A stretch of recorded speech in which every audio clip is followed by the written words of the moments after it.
Hello everybody, আপনারা সবাই কেমন আছেন? আশা করি আপনারা সবাই ভালো আছেন। তো আমরা পলিটেকনিক ভর্তি পরীক্ষায় কিছু গুরুত্বপূর্ণ কোশ্চেন নিয়ে আসছি। তো অবশ্যই আপনারা এগুলা দেখেন, ঠিক আছে? এবং এগুলা অবশ্যই পরে মাথায় রাখবেন। এখান থেকে আপনারা কিছু কমন পাবেন আশা করা যায়। তো বাংলাদেশের দীর্ঘতম রেল সেতু কোনটা? সেটা হচ্ছে হার্ডিঞ্জ সেতু, বর্তমানে যমুনা সেতু। বর্তমানে কিন্তু যমুনা সেতু চালু হয়েছে, যমুনা রেল সেতু, সেটা হচ্ছে বর্তমানে সবথেকে বড়। বাংলাদেশের দ্বিতীয় এভারেস্ট বিজয়ী নারী কে? সেটা হচ্ছে ওয়াসফিয়া নাসনিন। প্রথম কিন্তু নিশান মজুমদার, তারপর হচ্ছে ওয়াসফিয়া নাসনিন। বাংলাদেশের দ্বিতীয় বৃহত্তম উপজাতি কোনটা? সেটা হচ্ছে মগ। বাংলাদেশের নতুন গ্যাস ফিল্ড আবিষ্কৃত হয় নোয়াখালীর কোম্পানিগঞ্জের সুন্দরপুর। বাংলাদেশের নদী গবেষণা ইনস্টিটিউট কোথায়? ফরিদপুরে। বাংলাদেশের নিউজপিন মিল কোথায় অবস্থিত? সেটা হচ্ছে খুলনাতে অবস্থিত।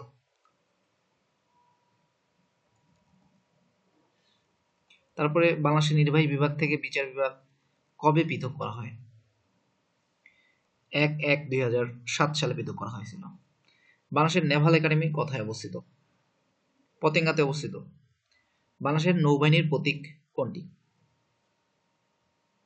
কাচ বিশিষ্ট নোঙর ও এর উপর শাপলা।